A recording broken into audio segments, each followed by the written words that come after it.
नमस्कार, मैं जगदीश शिवम गौतम। जिस तरीके से किसान आंदोलन के साथ समय बॉलीवुड ये उसमें शामिल होते दिखाई दे रहे थे, तभी से ये पता चल रहा था कि इसमें कहीं ना कहीं वामपंथी वामपंथियों की गहरी साजिश छुपी हुई है। और अब ये गहरी जो साजिश है वो क्लियर होकर सामने आती हुई दिख रही है। स्वरा भास्कर ने एक वीडियो शेयर किया था जिसमें एक व्यक्ति खुद को भारतीय सेना का जवान बताते हुए ये कह रहा है कि वो इससे पहले चीन की सीमा पर था, तब वो देशभक्त था, देश का भला था, बहुत ज़्यादा सम्मानीय था। लेकिन अब जब वो सिंघू बॉर्डर के ऊपर आ गया है, पहले चीन बॉर्डर पर था तो सम्मानित सैनिक था, लेकिन अब सिंघू बॉर्डर पर आ गया है, इसलिए अब वो देशद्रोही हो जाएगा, वो आतंकवादी हो जाएगा, वो खालिस्तानी हो जाएगा। और मैं सवाल पूछना चाहता हूं कि प्रधानमंत्री, आप जाकर जाट रेजिमेंट, सिख रेजिमेंट के जवानों से पूछिए उन पर क्या बीत रही है। आपने जवानों के घर में आग लगा दी है, क्योंकि जवान किसान का बेटा होता है। और इस तरीके से आप किसानों की बात नहीं सुन रहे, सीधे तौर पर इससे भारतीय सेना के जवानों पर असर पड़ रहा है। वो परेशान है कि उनके घर वाले क्यों दुखी हैं। इस तरीके का वीडियो डाला था गोल्डी मणिपुरिया नाम के एक पंजाबी सिंगर ने, जो खुद को एक्टर भी कहता है, सिंगर भी कहता है। और उसने एक जैकेट पहन रखी थी जिसका खाकी कलर था, और ये दिखाने की कोशिश कर रहा था कि वो भी एक फौजी है। खुद को फौजी के तौर पर उसने पेश किया, एक एक्टिंग की। और उसके बाद में स्वरा भास्कर टाइप के उड़ता तीर लेने वाले बॉलीवुडियों ने उस वीडियो को बहुत ज़्यादा वायरल करना शुरू कर दिया और ये कह दिया कि देखिए, किसानों के विरोध में जो मोदी सरकार की नीतियां हैं उसका अब खुलकर भारतीय सेना के जवान भी विरोध कर रहे हैं। और भारतीय सेना के जवान सिंघू बॉर्डर पर आकर किसानों के साथ प्रदर्शन करते हुए नजर आ रहे हैं। लंबी लंबी बातें करके ये व्यक्ति ऐसा कहने की कोशिश कर रहा था कि भारतीय सेना के जवान अब बगावत कर सकते हैं, क्योंकि उनके जो घर वाले हैं, खासकर जो किसान हैं, उनके साथ नाइंसाफ़ी हो रही है। और इस नाइंसाफ़ी के लिए कोई जिम्मेदार है तो प्रधानमंत्री है, क्योंकि वो बड़े बड़े कॉरपोरेट्स के साथ मिलकर किसानों की खेती को हड़प लेना चाहते हैं, किसानों की खेती का फ़ायदा बड़े बड़े बिजनेसमैन को दे देना चाहते हैं। इस तरीके के आरोप इस गोल्डी मणिपुरिया ने लगाए थे।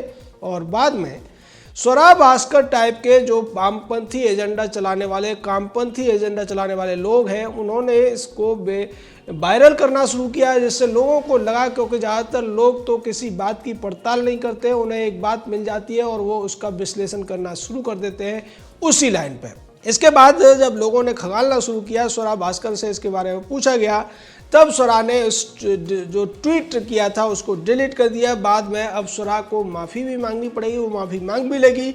लेकिन सवाल ही उठता है कि इस तरीके की गलत बातें फैलाकर, अफवाहें फैलाकर जो देश का नुकसान होता है, उसकी सजाएं ऐसे लोगों को क्यों नहीं दी जाती है और कब दी जाएगी। निश्चित तौर पर स्वरा भास्कर के खिलाफ इस बात को लेकर सोशल मीडिया पर बहुत गुस्सा है और लोग उस व्यक्ति के खिलाफ भी गुस्सा दिखा रहे हैं जिसने फौजी बनकर फौजियों का अपमान किया और भारत की सेना में बगावत जैसी चिंगारी भड़काने की कोशिश की, भारतीय सेना को जिस तरीके से बरगलाने की कोशिश की और ये कहने की कोशिश की कि भारतीय सेना के जवान कितने ज़्यादा डिप्रेशन में है, टेंशन में है, इस सब की वजह से। और ये सारी चीज़ें स्वरा भास्कर पहली बार नहीं कर रही है। आपको याद होगा जब सीए विरोधी प्रदर्शन हो रहे थे, धरनेबाजी हो रही थी, धरनेबाजी का ड्रामा चल रहा था, तब स्वरा भास्कर, जावेद अख्तर टाइप के और नसरुद्दीन शाह टाइप के, फरहान अख्तर टाइप के, ऐसे तमाम लोग थे जो ज़्यादातर कामपंथी वामपंथी एजेंडा आगे चलाते हैं। स्वरा भास्कर की अगर बात की जाए तो ये उदय भास्कर की बेटी है, जो घोषित तौर पर बड़े स्तर का एक वामपंथी है और इसके जो संबंध दूसरे लोगों के साथ है वो भी ज़्यादातर वामपंथी है। स्वरा भास्कर ने एक फोटो भी डाला था और उस फोटो को डालते हुए वो ये कह रही थी कि आज का दिन बहुत अच्छा रहा है, क्योंकि आज मैं किसान महिलाओं के साथ बैठकर आई हूँ। जो फोटो था उसमें साफ तौर पर जेएनयू की तमाम जो कामपंथी वामपंथी छात्राएं थी वो बैठी नजर आ रही हैं और जेएनयू के जो कम्युनिस्ट छात्रों के साथ बैठने को वो किसानों के साथ बैठने का दावा कर रही है। इस तरीके से वहाँ पर जो ड्रामा चल रहा है, योगेंद्र यादव हो, स्वरा भास्कर हो, मेधा पाटकर हो, ये सब के सब वो लोग हैं जो किसी भी सरकार विरोधी प्रदर्शन को, धरने को जनता का प्रदर्शन घोषित करने में देर नहीं लगाते हैं और उसको जनता का प्रदर्शन दिखा के ये दिखाने की कोशिश करते हैं कि सरकार देखिए किस तरीके के अत्याचार कर रही है लोगों के ऊपर। स्वरा भास्कर बहुत दिन से इसको लेकर एक अभियान चलाए हुए हैं और वो चाहती है कि जैसे उसने सीए विरोधी जो प्रोटेस्ट हुआ था, सीए विरोधी जो अफवाहें थी, जो प्रोपेगेंडा था, उसको चलाने में एक भूमिका निभाई थी, उसी तरीके की भूमिका वो किसान के नाम पर चल रहे इस पूरे धरने और प्रदर्शन को लेकर चलाना चाहती है और इसी के तहत वो केंद्र सरकार पर निशाना साधती हुई नजर आ रही है। दूसरी तरफ स्वरा भास्कर जो मुनव्वर फारूकी जैसे लोग हैं जो सीधे तौर पर हिंदू देवी देवताओं की हंसी उड़ाते हैं, उनका अपमान करते हैं, उनका बचाव भी करती हुई नजर आती है और उसको लेकर केंद्र सरकार पर सवाल उठाती है। साथ में स्वरा भास्कर का अगर बात की जाए तो ये दोयम दर्जे की एक बी ग्रेड सी ग्रेड फिल्मों की अदाकारा है, बहुत अच्छी अदाकारा भी नहीं है, लेकिन उसे ये लगता है कि वो अपने आप को बड़ी अदाकारा साबित कर पाएगी और ऐसा करने के लिए वो वामपंथी एजेंडे का सहारा लेती है, क्योंकि वामपंथ में इसकी जड़ें हैं और वामपंथ दोनों आपस में जुड़े हुए हैं। देश का जो भला है या देश के जो विकास अभी तक रुका हुआ है उसके पीछे अगर कोई जिम्मेदार है, वामपंथ और वामपंथ ही जिम्मेदार है। अगर इस देश से वामपंथियों को हटा दिया जाए, उनको अगर नियंत्रित किया जाए तो निश्चित तौर पर इस देश का भला हो सकता है।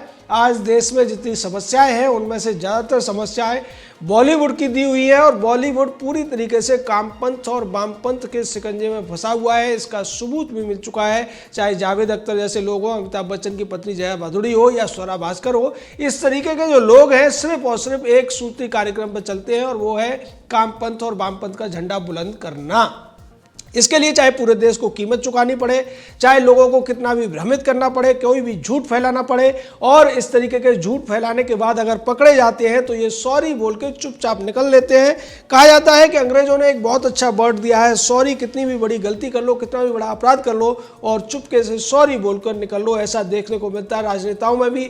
जयराम रमेश ने जिस तरीके से अजीत डोभाल के लड़के पर आरोप लगाए थे और बाद में जब कोर्ट में मामला पहुंचा तो जयराम रमेश ने सॉरी बोल दिया। उसी तरीके से राहुल गांधी देश के प्रधानमंत्री को चोर कहता रहा, झूठा कहता रहा, और जब मामला अदालत में पहुंचा तो राहुल गांधी सॉरी बोलकर निकल दिया। उसी तरीके से स्वरा भास्कर भी इस पूरे ड्रामे के बाद, इस पूरे प्रपंच के बाद में जब इसके खिलाफ सबूत सामने आने लगेंगे, जब इसके खिलाफ लोग और ज्यादा सोशल मीडिया पर इसे ट्रोल करने लगेंगे, तब ये भी सॉरी बोलकर निकल जाएगी। लेकिन समस्या का जो मूल है वो वही रहेगा कि क्या इस तरीके से ऐसे लोगों को जो बड़े स्तर पर देश को भ्रमित करने का, देश में आग लगाने का, देश के लोगों को आपस में एक दूसरे के प्रति भड़काने का जो प्रपंच करते हैं, क्या इसके लिए ये सॉरी बोलने से काम चलेगा? क्या इनके खिलाफ कड़ी कार्रवाई नहीं होनी चाहिए? क्या ऐसे लोगों को जेल की सजा नहीं होनी चाहिए? क्योंकि इसके दूरगामी बहुत ज़्यादा खतरनाक परिणाम हो सकते हैं। सेना में इस तरीके की बातें जाएंगी तो वो अच्छा असर नहीं डालेगी। हालांकि भारतीय सेना एक प्रोफेशनल सेना है और भारतीय सेना की तारीफें पूरी दुनिया करती है। सेना के जो जवान हैं वो किसान रहे हैं और एक जो अच्छा किसान होता है वो अच्छी तरीके से जानता है कि किसान के लिए खेती में बार बार जो तब्दीली के साथ बदल बदल कर खेती की जाती है वो ज़्यादा फायदेमंद रहती है। उससे ज़मीन भी उपजाऊ बनी रहती है और किसान को पैदावार भी ज़्यादा होती है। जो आज सवाल उठाया जा रहा है एमएसपी को लेकर, खासकर गेहूँ धान की एमएसपी को लेकर, उस बात के पीछे बड़े किसानों के जो ठेके पर खेती करते हैं या बड़े बड़े स्तर पर मशीनों के द्वारा खेती करते हैं, उसी से सारी समस्या पैदा हुई है। और उसके लिए वो जमीन की उर्वरा शक्ति को तो नष्ट करते हैं और उसके बदले में उसको पाने के लिए हजारों टन यूरिया उसमें लगा दिया जाता है, जिसका असर भी पंजाब में बहुत सालों से देखने को मिल रहा है। कैंसर के मरीज बढ़ रहे हैं और इस सब के पीछे जो कारण है उसको सुलझाने की बजाय किसान लगातार यूरिया की और दूसरे जो फर्टिलाइजर हैं उनकी खपत को बढ़ाते जा रहे हैं। दूसरी तरफ जो समझदार किसान होता है वो बदल बदल कर खेती करता है। एक बार गेहूं करता है, धान करता है, मक्का करता है, ज्वार करता है, सरसों भी करता है और सरसों करने के साथ साथ दलहन भी करता है। दालों की खेती का एक बड़ा फायदा ये रहता है कि उसके द्वारा जो जमीन की नाइट्रोजन है उसको मेंटेन किया जा सकता है। तमाम ऐसी विधियां हैं पारंपरिक रूप से जिससे किसान ज़्यादा फायदा भी उठा सकता है, जमीन को कम नुकसान भी कर सकता है। लेकिन यहाँ मुद्दा किसान नहीं है, यहाँ मुद्दा सिर्फ और सिर्फ राजनीतिक होता हुआ दिख रहा है। जिस तरीके से प्रपंचकारी लोग झूठे वीडियो बनाकर लोगों को गुमराह करने की कोशिश कर रहे हैं, जिस तरीके से राजनीतिक पार्टियां, चाहे वामपंथी पार्टी कम्युनिस्ट पार्टियां हो या वामपंथी पार्टियां हो, ये सारी की सारी पार्टियां वहाँ जिस तरीके से किसानों को बरगलाने का काम कर रही हैं। ऐसा लगता है जब भी कोई मीटिंग होती है सरकार के साथ में कि आज समाधान निकल जाएगा, लेकिन जैसे ही वो लोग वहाँ से लौटते हैं और उनके साथ में योगेंद्र यादव, मेधा पाटकर या स्वरा भास्कर टाइप के लोग जब जुड़ते हैं तो उनके स्वर बदल जाते हैं और वो फिर से एक ही रट लगाते हैं कि तीनों कानूनों को रद्द किया जाए।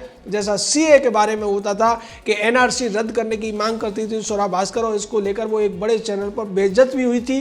बार बार वो ये कहती नजर आई थी कि एनआरसी को वापस लो और एंकर ने ये पूछ लिया था कि एनआरसी आया कहाँ है। उसी तरीके से ये जो तीनों कानून हैं इनको ज़्यादातर जो इनके तथाकथित झंडा बरदार नेता बने हुए हैं उन्होंने पढ़ा नहीं है, और पढ़ा है तो फिर समझा नहीं है, क्योंकि इन कानूनों में किसानों के खिलाफ कुछ भी नहीं लिखा गया है। इनमें सिर्फ और सिर्फ मंडी माफिया को या आड़तिया का जो गैंग गैंग है उसको कर्टेल करने की, उसको नियंत्रित करने की, उस पर लगाम लगाने की बात है। सरकार पहले ही कह चुकी है हम एमएसपी को नहीं बंद करने जा रहे हैं, एमएसपी को घटाने नहीं जा रहे हैं। लेकिन सवाल ये उठता है कि पंजाब में जो दूसरी फसलें हुआ करती थी उनका जो रकबा कम हुआ है, उनकी जो खेती कम हुई है और उसकी वजह से किसान को नुकसान ही हुआ है, क्योंकि किसान को वो चीज़ें सारी की सारी बाजार से खरीदनी पड़ती है, ऊंचे दाम पर खरीदनी पड़ती है।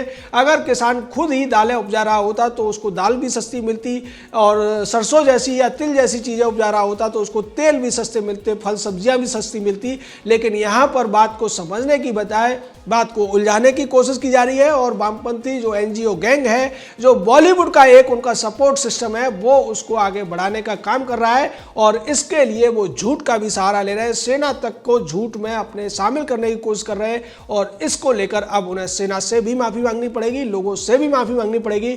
लेकिन माफी से काम नहीं चलना चाहिए। ऐसे लोगों के खिलाफ सरकार को भी सख्त कार्रवाई करते हुए इन्हें जेल में डालना चाहिए, क्योंकि ये इस तरीके से लोगों को गुमराह करके देश का बड़ा नुकसान करने की साजिश करते हैं। जय हिंद, जय भारत।